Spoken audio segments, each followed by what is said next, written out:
Au moment de lire la Bible, nous prions. Ô Dieu, tu es créateur de vie. Tu es l'esprit qui souffle sur les braises éteintes. Tu es la force et la créativité. Et c'est pourquoi brille toujours au cœur de nos difficultés la lumière obstinée de l'espérance. Parle-nous, nous t'écouterons. Amen. Je voudrais introduire le premier texte que vous allez lire. C'est le psaume 139. Durant tout mon ministère, j'ai proposé lors des enterrements aux familles en deuil de choisir parmi les textes de la Bible ceux qui leur convenaient. Et j'ai toujours proposé parmi les textes celui-ci. Et jamais, durant mes 40 ans de ministère, aucune famille ne l'a choisi. Alors que je le trouve au contraire si beau et encourageant. Je voudrais en dire un mot. Et maintenant, nous vous écoutons. Éternel, tu me sondes et tu me connais. Tu sais quand je m'assieds et quand je me lève. Tu pénètres de loin ma pensée. Tu sais quand je marche et quand je me couche. Et tu pénètres toutes mes voies. Car la parole n'est pas sur ma langue que déjà, ô Éternel, tu la connais entièrement.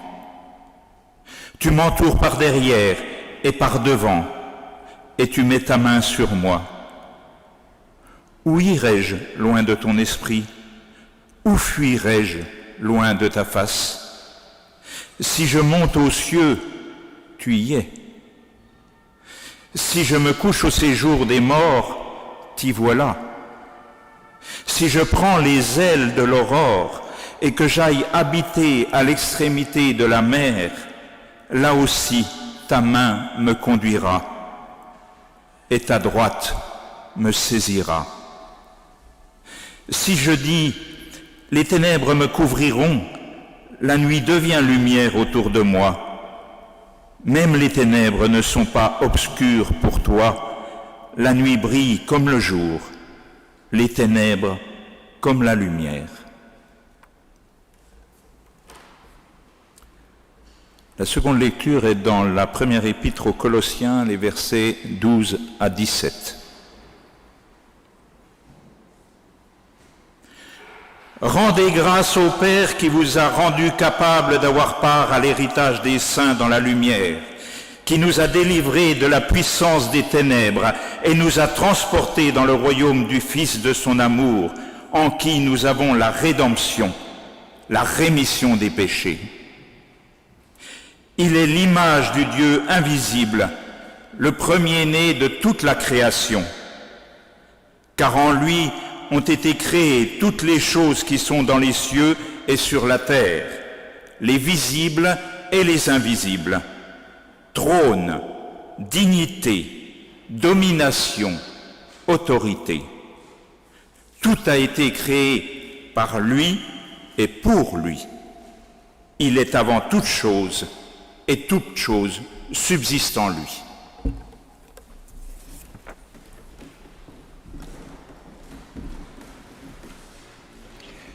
Je vous invite à chanter le cantique 47, 14, les strophes 1, 2 et 3. Levez-vous et chantons.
Éternel, tu me sondes et tu me connais, tu sais quand je m'assieds, quand je me lève, tu pénètres de loin ma pensée, tu sais quand je marche et quand je me couche, car la parole n'est pas sur ma langue, que déjà, ô Éternel, tu la connais entièrement. Il me semble que si ce psaume est effrayant, alors que je pense pour un enterrement, on aurait besoin d'être encouragé, au contraire. Personne ne s'est senti encouragé par ce texte.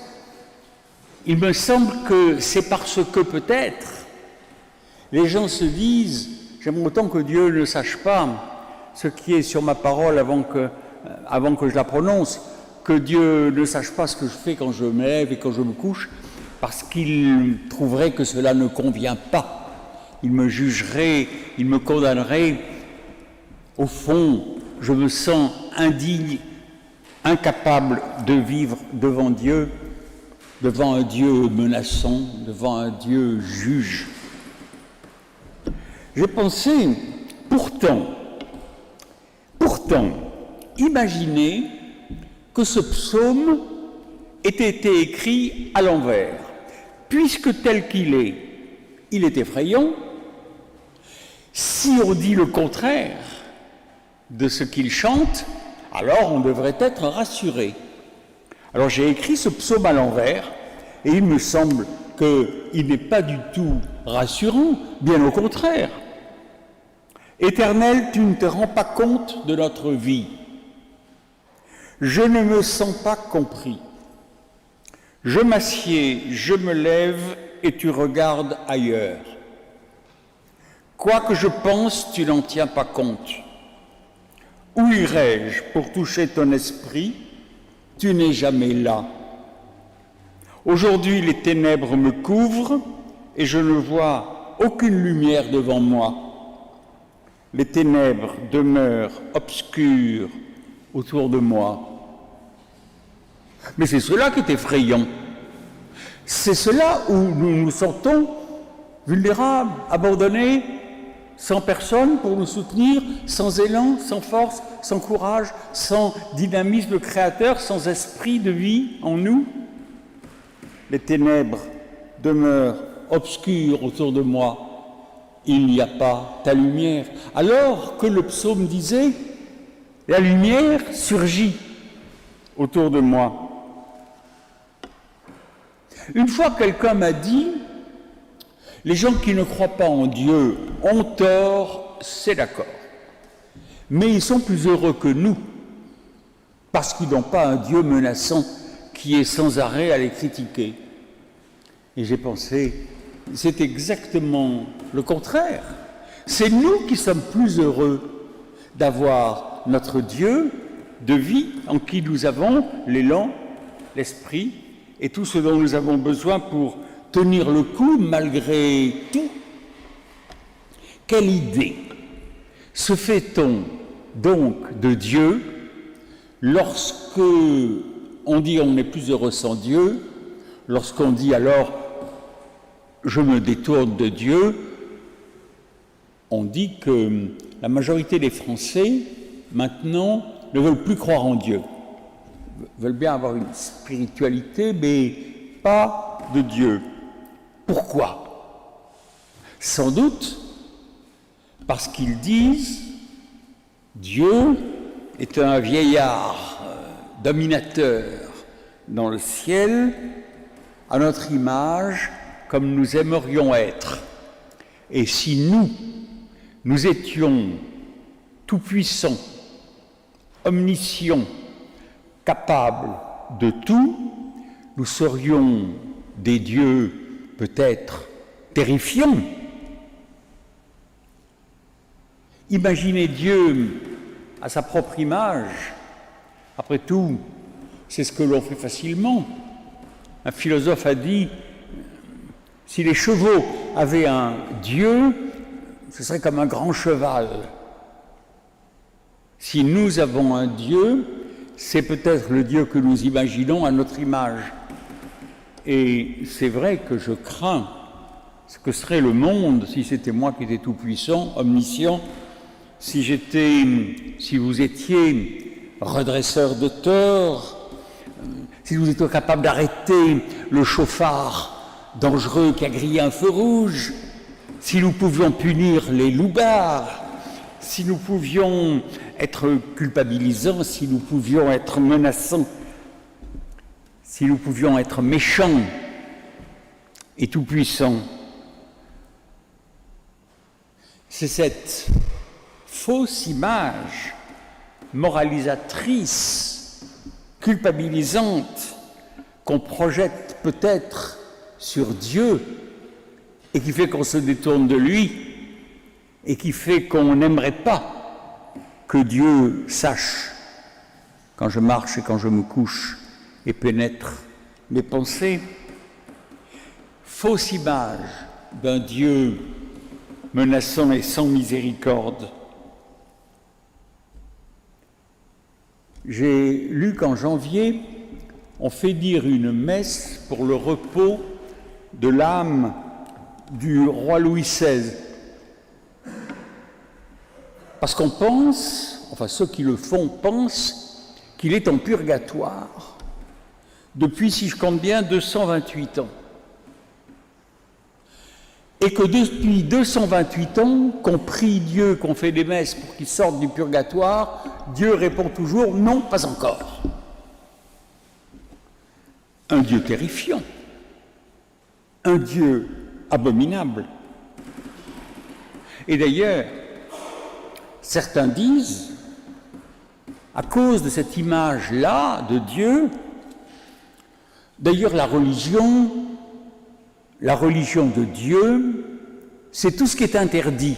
Réfléchissez un peu, on ne parle de religion que pour dire non. Non à l'homosexualité, Dieu la déteste. Non au divorce, Dieu le déteste. Non à l'IVG, Dieu la déteste. Mais quand en Irlande, par exemple, et puis dans un pays d'Amérique latine, le gouvernement vient d'autoriser l'IVG, le peuple a manifesté sa joie d'avoir gagné contre Dieu. Non, dit Dieu, au contrôle des naissances. Non, dit Dieu, à l'euthanasie. Non, dit Dieu, à l'assistance médicale à la procréation. Non, dit Dieu, à la gestation pour autrui. Au fond, Dieu est contre tout. Dieu est hostile à tous nos efforts de vivre un peu mieux. Et je comprends alors, avec cette idée fausse et destructrice de Dieu, que des gens disent, au XXIe siècle, pour penser librement et pour vivre correctement la vie humaine qui est devant nous avec toute notre intelligence, tout notre élan et toute notre fraternité, alors on n'a pas besoin de Dieu, de ce Dieu-là. Vous me direz que ce n'est pas nécessaire que je prêche ceci en ce moment, parce que les protestants que nous sommes, depuis 5 siècles, que nous savons depuis Luther que nous vivons de la grâce, du don gratuit de Dieu, ce n'est pas par les œuvres, afin que personne ne se glorifie. Nous n'avons pas besoin d'entendre dire ce que je viens de dire. Je pense les choses répétées plaisent. Et après tout, les protestants, même les protestants, sont quelquefois bien frileux devant Dieu. Alors, j'ai lu avec plaisir ce qu'écrivait une jeune pasteur de Berkeley en Californie. Elle s'appelle Lorraine Vanham. J'ai aimé le petit texte qu'elle a écrit. Je vous le traduis et je vous le lis, parce que voilà quelqu'un qui n'est pas frileux. La pasteure Lorraine Vanham écrit « L'univers a commencé sa gigantesque expansion, complexe et impressionnante, il y a 13,7 milliards d'années, et l'humanité n'est arrivée sur la scène qu'il y a 5 millions d'années. Donc, Dieu a été le Dieu de bien des choses, et pas seulement de l'humanité. Tout ce qui a existé pendant ces milliards d'années et tout ce qui existe actuellement vivait de sa vie, de sa créativité. Toute vie, écrit Lorraine Vanham, est une manifestation de la vie, du mouvement et de l'être de Dieu. Mon voisin de palier, écrit-elle, les rangées de légumes de mon potager, l'hôtesse de l'air que je viens de voir, les chasses sauvages derrière la piste cyclable de mon village, les otaries du delphinarium, etc., etc. Dieu est leur vie, et la vie vibre partout autour de nous, comme nous le constatons bien. Elle a raison. Et l'auteur de l'Épître aux Colossiens a dit en lui, celui qu'il appelle le Fils de son amour. En lui ont été créées toutes choses qui sont dans les cieux et sur la terre. Toutes les choses ont été créées dans le Fils de son amour. Les choses visibles et les invisibles, tout a été créé par lui et pour lui, et toute chose subsiste en lui, le Fils de l'amour. Ce dynamisme créateur est à l'œuvre dans tout le monde et nous le voyons singulièrement à l'œuvre en Jésus-Christ. Et Jésus-Christ n'était pas hostile, n'était pas agressif, sauf à l'égard de ceux qui étaient agressifs, destructeurs, menaçants et culpabilisants. Quand on lit les rencontres de Jésus avec les hommes et les femmes dont nous parlent les évangiles, n'est-ce pas dans une ambiance d'espérance, de confiance, de certitude que ce paralysé peut se lever et marcher, que cet aveugle peut voir, que cette prostituée peut sourire, malgré qu'elle ait les cheveux trop longs. Jésus-Christ nous montre, et les prophètes d'Israël avant lui, Chaim Soutine avait raison de se tenir après tous les pogroms qu'il a vus, alors qu'il était juif et il n'avait pas connu Jésus-Christ, mais l'Ancien Testament transmettait ce Dieu qui est le même hier, aujourd'hui, éternellement, un Dieu de vie et de grâce, et non pas de jugement, sauf à l'égard de ceux qui jugent. Un Dieu qui n'est pas un Dieu de condamnation, sauf à l'égard de ceux qui condamnent. Je vous redis ce que disait le professeur Matthew Fox de Californie. Ne parlez pas de péché originel, parlez de la grâce originelle. Dieu ne dit jamais non à la vie des hommes. Les hommes disent non. Alors Dieu dit, mais peut-être. Et quand les hommes disent peut-être, Dieu dit oui. Le grand oui de la vie créatrice.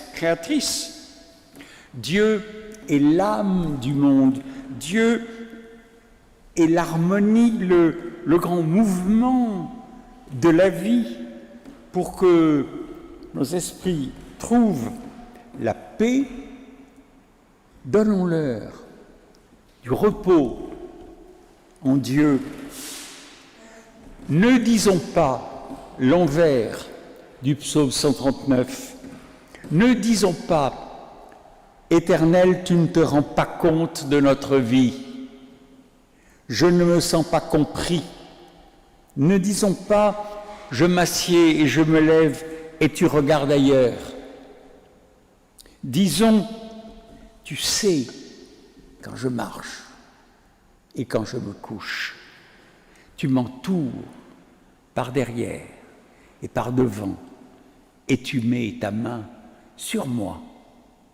Si je dis, les ténèbres me couvriront, La nuit devient lumière autour de moi.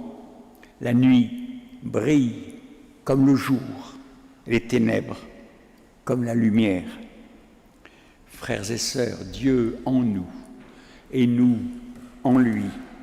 La paix avec nous, la paix en nous et la paix par nous. Amen.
Je vous invite